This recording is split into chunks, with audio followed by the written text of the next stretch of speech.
नमस्कार दोस्तों। एक बार आज दोबारा से आप सभी का स्वागत करता हूं हमारे YouTube channel love to learn में।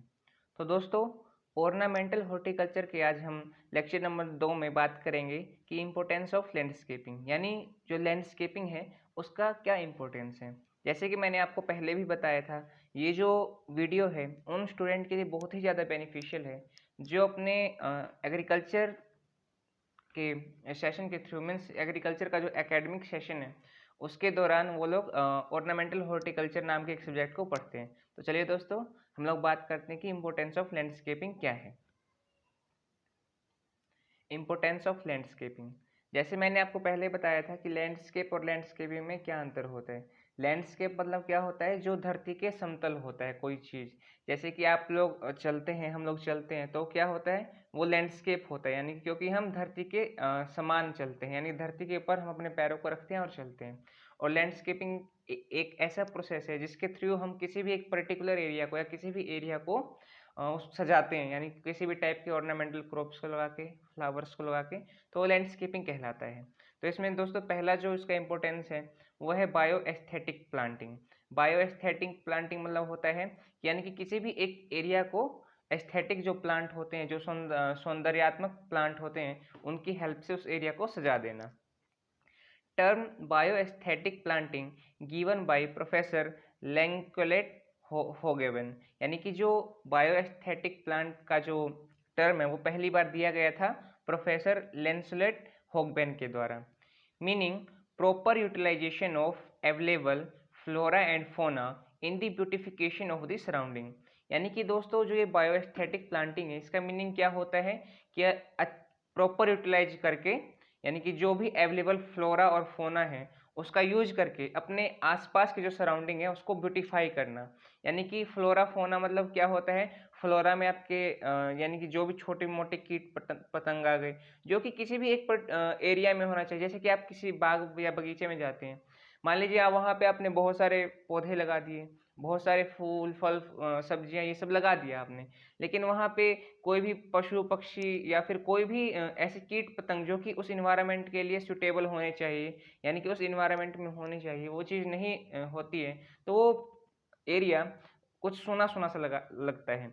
इसीलिए इसमें क्या होता है कि प्रॉपर यूटिलाइजेशन करके, फ्लोरा और फोना का यूज करके अपने आसपास के सराउंडिंग को ब्यूटिफिकेशन करना, यानी कि meaning proper utilisation of available flora and fauna in the beautification of the surroundings. आगे बात, in India theme of bioaesthetic plant was propagated by doctor M S. Randhawa. जो हमारा देश भारत है उसमें इस थीम को सबसे पहले यूज करने वाले, प्रोपेगेट करने वाले कौन थे, डॉक्टर एम.एस. रंधावा। आप कोई भी एक एग्जाम देते हैं जो भी एग्रीकल्चर से रिलेटेड होते हैं, उसमें ये कॉम्पिटिटिव एग्जाम में एक एक नंबर में क्वेश्चन पूछे जाते हैं, तो इन सब पॉइंट पे आप लोग को ध्यान देना चाहिए। और मैं यही कहूँगा कि आपको जो पॉइंट इसमें बढ़िया लगे तो आप उसको एक कॉपी में लिख सकते हैं कि जो भी लैंडस्केपिंग है वो क्या होता है, जो बायोएस्थेटिक प्लांट है उसको पहली बार किसने दिया था, उसके बाद हमारे देश में जो बायोएस्थेटिक प्लांटिंग है उसका थीम लाने वाले कौन थे, तो वो डॉक्टर एम.एस. रंधावा थे। By giving practical shape to the planting Chandigarh along with the famous architect Lee Corbusier and Pierre Jeanneret। यानी कि दोस्तों, जो एम.एस. रंधावा जी हैं उन्होंने क्या दिया था, जो आप चंडीगढ़ मान लीजिए कभी गए होंगे तो आपने दिखाऊंगा मैं आपको, यदि आप लोग नहीं गए हैं तो प्लीज़ वहाँ पे जाइए। तो वहाँ पे जितना भी आपने देखा होगा ब्यूटिफिकेशन जो भी प्लांट का किया गया है, जो भी सड़क है उनके दोनों ओर किया गया है, कोई भी जहाँ वहाँ पे ब्यूटिफिकेशन हुआ है किसी भी प्लांट को लेके, ऑर्नामेंटल क्रॉप्स को लेके, तो वो एम.एस. रंधावा ने ही उसको प्रैक्टिकल शेप दिया था। और साथ में इनके जो भी हेल्पिंग मेंबर थे, यानी कि वो फेमस आर्किटेक्ट थे Le Corbusier and Pierre Jeanneret. The road in the town and the city should be broad, planted with flowering tree। यानी कि दोस्तों, जो भी रोड या कोई भी सड़क किसी भी टाउन या किसी सिटी में वो बहुत ही ब्रॉड होना चाहिए, और साथ में क्या होना चाहिए, प्लांटेड विद फ्लावरिंग ट्री। यानी कि उसके साथ साथ उसके बगल में हम लोग ऐसे फ्लावर्स, ऐसे ट्री को लगाएं जिसमें आपको फ्लावरिंग हो सके, वो फूल का भी हो सकता है या किसी फल का भी हो सकता है। And there should be spacious park along with the conservation of harmless and birds. और वहाँ पे यानी कि उस एरिया में पार्क भी होना चाहिए जो कि क्या करे, जो भी एनिमल्स है और बर्ड्स है उनको बिना हार्म पहुंचाए हुए उनका कंजर्वेशन करें। तो दोस्तों ये था बायोस्थेटिक प्लांटिंग के बारे में। तो मैं आपको कुछ अब आगे इमेज दिखाता हूं जो कि बायोस्थेटिक प्लांटिंग के कुछ एग्जांपल्स हैं। आप देख पा रहे होंगे कि इस इमेज में जहाँ पे आपको बीच में रोड है और दोनों ओर प्लांटिंग किया गया है, तो देखिए कितना सुंदर लग रहा है। इससे सबसे मेन बात ये बताऊंगा कि देखिए आपको छाया, पेड़ पौधों से छाया भी मिलता है और प्रॉपर अमाउंट में ऑक्सीजन भी हम लोगों को इनसे प्राप्त होता है। ये आपने एक इमेज देखा, इससे ऊपर भी एक इमेज ये रहा। तो ये कुछ सुटेबल प्लेस है बायोस्थेटिक प्लांटिंग के। आप ये यहाँ पे देख पा रहे होंगे कि बीच में ही प्लांटिंग किया हुआ है, इसके चारों ओर क्या यानी सुंदर नज़ारा लग रहा है। तो इसलिए प्लांटिंग करना इसमें ज़्यादा बेनिफिशियल रहेगा। आगे दूसरा पॉइंट है पोल्यूशन, एयर एंड नॉइस। जैसे कि दोस्तों आप सभी जानते हैं जो आज का समय है वहाँ पे पोल्यूशन एक बहुत ही बड़ा मुद्दा बना हुआ है। पोल्यूशन किस टाइप से होता है, एयर पोल्यूशन होता है, नॉइस पोल्यूशन होता है, साउंड पोल्यूशन होता है। तो ये कुछ एग्जांपल है पोल्यूशन के। और पोल्यूशन मान लीजिए आता कहाँ से, एयर पोल्यूशन होता कैसे है, जो भी हम लोग चिमनियाँ वगैरह जलाते हैं, कारखाने से जो धुआं निकलता है उससे भी पोल्यूशन फैलता है। तो इसमें पहला पॉइंट है, now it is air pollution is major problem of the world for the world. क्योंकि आप लोग जानते हैं जो प्रेजेंट टाइम है, इस टाइम जो एयर पोल्यूशन है पूरे विश्व के लिए एक चिंता का विषय बना हुआ है।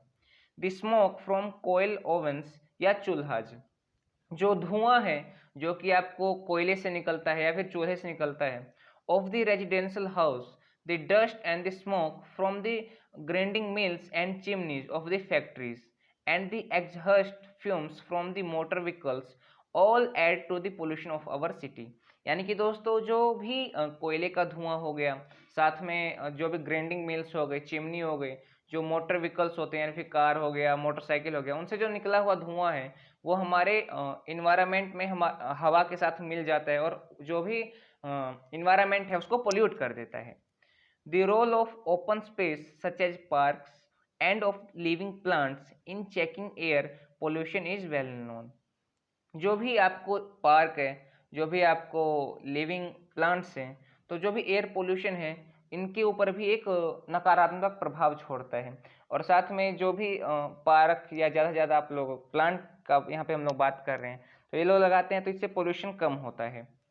Parks are considered as the lungs of a city. जो भी पार्क है उसको क्या कंसिडर किया गया है, lungs of a city. Lungs मतलब क्या होता है, फेफड़ा, यानी किसी भी एरिया का फेफड़ा माना गया है। क्योंकि जो भी प्लांट्स हैं उनसे हम क्या लेते हैं, ऑक्सीजन हम लोग प्राप्त करते हैं। क्योंकि जो भी ह्यूमन्स हैं उनको जिंदा रहने के लिए ऑक्सीजन की आवश्यकता होती है और हम लोग कार्बन डाइऑक्साइड छोड़ते हैं। The barrier of tree check noise pollution, dust pollution and air pollution. एक एग्जाम्पल अब मैं आपको दिखाना चाहूँगा। यहाँ पे आप लोग देख पा रहे हैं एक घर है और उसके सामने पेड़ हैं, दोनों ओर पेड़ लगे हुए हैं जहाँ पे भी घर है।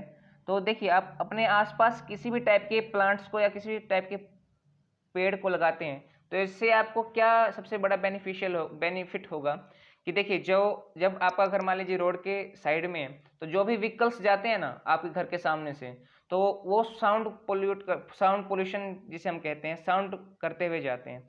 तो जो भी ये प्लांट्स हैं ये एक टाइप के बैरियर के रूप में आपके और आपके घर के बीच में वर्क करते हैं। जो भी साउंड है ये इसको भी रोकता है, साथ में आपको छाया प्रदान करता है, ऑक्सीजन प्राप्त आप इससे करते हैं। बहुत सारे प्लांट है जिससे आप लोग भोजन भी प्राप्त करते हैं। तो ये इसका बहुत ही ज़्यादा बेनिफिट है। तो इसीलिए ज़्यादा से ज़्यादा पेड़ लगाना चाहिए। और ज़्यादा से ज़्यादा हम लोग पेड़ लगाएंगे उससे क्या होगा, वर्षा भी अधिक मात्रा में होगी और जो भी इन्वायरमेंट का साइकिल है वो अच्छे ढंग से चलता रहेगा। आगे है human welfare. It is a great tragedy that most of our children in big city do not have any space to play and to see colorful flowers, birds and butterflies। मतलब कि दोस्तों ये एक बहुत ही दुर्भाग्य का बात है कि जो जितने भी बड़े सिटी में रहने वाले बच्चे हैं उनके पास एक खुला वातावरण नहीं है, खुला स्पेस नहीं है जहाँ पे वो लोग खेल सके या फिर जो भी कलरफुल फ्लावर्स हैं, बर्ड्स हैं और बटरफ्लाइज हैं इनको देख सके। क्योंकि दोस्तों बड़े बड़े सिटी में क्या होता है, इतने ज़्यादा बिल्डिंग्स हैं, सब लोग बिल्डिंग्स में रहते हैं, फ्लैट्स में रहते हैं, तो उन लोगों को इतना टाइम मिलता ही नहीं कि वो लोग बाहर जा सकें। तो यही बात है दोस्तों कि जो भी बड़े बड़े सिटी हैं उसमें बहुत ज़्यादा दिक्कत होती है बच्चों को। Even in the under developing country as India people do not have live by bread alone, यानी कि जो भी डेवलपिंग कंट्री है, डेवलपिंग कंट्री मतलब कि जो भी विकासशील देश है, हमारा देश भी विकासशील देश में आता है दोस्तों। एक डेवलपमेंट कंट्री होता है और एक डेवलपिंग कंट्री होता है। डेवलप्ड कंट्री का मतलब होता है जो देश विकसित हो चुका है, जैसे इसमें अमेरिका एक एग्जाम्पल है, और रशिया हो गया, चीन हो गया, तो ये लोग डेवलप्ड कंट्री है और हम लोग डेवलपिंग कंट्री है जो कि विकासशील देश में आते हैं। वहां पे भी क्या प्रॉब्लम आती है कि जो भी पर्सन है, जो भी पीपल है, वो आपको यानी कि जितना उन लोगों को एरिया चाहिए उससे कम एरिया में अपना जीवन निर्वाहन करते हैं। Spacious parks having beautiful trees and flowers where citizens can relax, find peace of mind and breathe fresh air after a day's hard work. तो क्या होना चाहिए, जो भी पर्सन है उनके आसपास ऐसे पार्क होना चाहिए जहाँ पे सुंदर सुंदर पेड़ पौधे फ्लावर्स लगे हों, जहाँ पे लोग जाके क्या कर सकें, रिलैक्स कर सकें, अपने दिमाग को शांत कर सकें और जो स्वच्छ हवा है उसको ले सकें। किसके बाद, जैसे कि पूरा दिन वो लोग थके हुए होते हैं, तो थकावट के बाद ये होता है कि हमारे दिमाग को रिलैक्स मिलना चाहिए। फ्रेश एयर लेंगे तो हमारा जो फेफड़ा है वो भी हमेशा स्वस्थ रहेगा। तो ये सब चीज़ ज़्यादा ज़रूरी होती है। तो अंत में दोस्तों यही कहना चाहूँगा मैं, यदि आप लोगों को ये वीडियो अच्छा लगा हो तो प्लीज़ अपने ज़्यादा से ज़्यादा लोगों में शेयर कीजिए, अपने दोस्तों को शेयर कीजिए।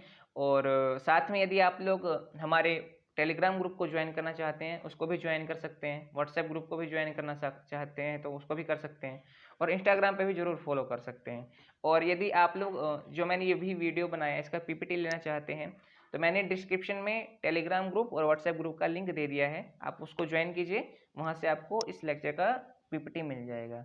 और अंत में यही कहना चाहूँगा कि प्लीज़ चैनल को सब्सक्राइब कीजिए और बेल आइकन को ज़रूर दबाइए ताकि कोई भी वीडियो हम लोग डालें तो उसका नोटिफिकेशन आप लोगों के पास पहुँच जाए।